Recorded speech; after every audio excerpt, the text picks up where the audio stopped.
ఎమ్మెల్సీలుగా professor Kodandaram Aamir Ali Khan ప్రమాణ స్వీకారం చేశారు. ఈ సందర్భంగా గవర్నర్ సీఎంకు కృతజ్ఞతలు తెలిపారు కోదండరాం. ప్రజాస్వామ్య పాలన సాగించడానికి అవకాశం దక్కినంది అందరి ఆకాంక్ష మేరకు పనిచేస్తానని వెల్లడించారు.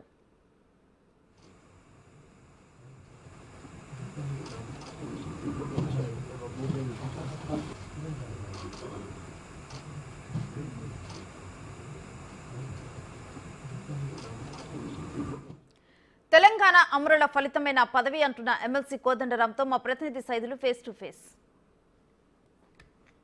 కొద్దిసేపటి క్రితమే ఎమ్మెల్సీగా ప్రమాణ స్వీకారం చేసిన ప్రొఫెసర్ కోదండరాం మనతో ఉన్నారు. సార్ చెప్పండి, గతంలో మీరు గోనెరకోటలో ఎమ్మెల్సీగా ప్రమాణ స్వీకారం చేసేందుకు ఇక్కడికి వచ్చేందుకు కొంతమంది అడ్డుపడ్డారు. ఈరోజు ఎమ్మెల్సీగా ప్రమాణ స్వీకారం చేశారు, ఎలా చూస్తున్నారు సార్?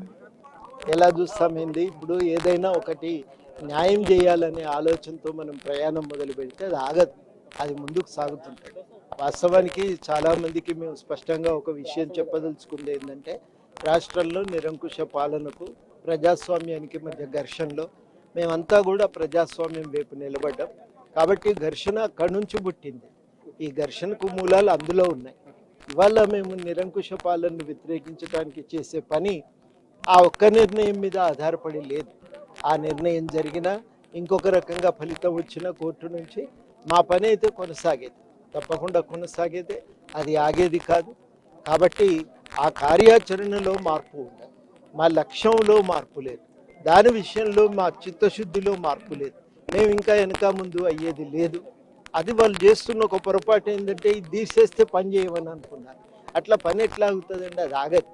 మా నిబద్ధతలో ఏ మార్పు ఉండదు. ఓకే, ముఖ్యంగా మీరు అంటే ఇప్పుడు ఎమ్మెల్సీగా ప్రమాణ స్వీకారం చేశారు, అంటే ఎలా చూస్తారు సార్ పదవిని మీరు బాధ్యతగా ఎలా చూస్తున్నారు? సమస్యలపైన ప్రభుత్వం దృష్టి తీసుకెళ్తుంటారా, ఎలా చూస్తారు? కరెక్ట్, ఒక బాధ్యతనే ఇది ఉద్యమ ఆకాంక్షల వ్యక్తీకరణకు ఒక అవకాశం.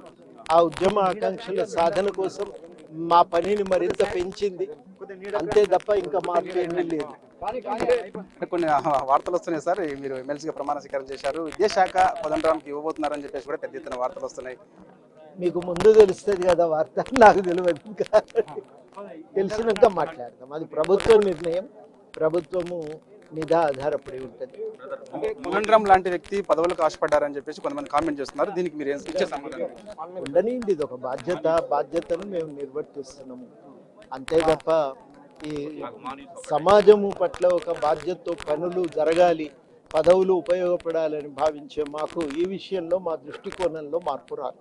గతంలో కూడా అసెంబ్లీ ముట్టడికి చాలా సార్లు వచ్చారు, అరెస్ట్ చేశారు, కానీ ఇవాళ మొదటిసారి వాళ్ళ మండలికే రాబోతున్నారు, సమస్యలపై మాట్లాడబోతున్నారు, ఎలా చూస్తున్నారు సార్? ఉంటుంది, బయట లేవనెత్తినవి లోపల లేవనెత్తుతాం, అంతే తప్పగాని తేడా ఏముంటుంది, ఏముండదు కదా. చూసాం కదా, మనం కొద్దిసేపటి క్రితమే ఎమ్మెల్సీగా కోదండరాం ప్రమాణ స్వీకారం చేసిన తర్వాత, గతంలో నేను ఏనాడైతే ఉద్యమం సమయంలో సమస్యలపై ఎలానైతే మాట్లాడానో, ఇవాళ మండలిలో కూడా అదే సమస్యలపై ఖచ్చితంగా నేను పోరాడతాను, అదేవిధంగా సమస్యలు ప్రభుత్వం దృష్టికి తీసుకొస్తానని చెప్పేసి కూడా ఆయన చెప్తున్నారు. దాంతో పాటుగా ఇక విద్యాశాఖ మినిస్టర్గా వార్తలు వస్తున్నాయని చెప్పేసి అడిగిన దానికి కూడా చూద్దాం, వార్తలు వస్తున్నాయి కదా, నేనైతే అలాంటి వార్తలకు సమాధానం చెప్పను అని చెప్పేసి కూడా ప్రొఫెసర్ కొద్దిసేపటి క్రితమే ఎమ్మెల్సీగా ప్రమాణ స్వీకారం చేసినటువంటి కోదండరాం చెప్తున్నారు. వీడియో జర్నలిస్ట్ వినీత్తో సైదుల్ బిగ్ టీవీ శాసన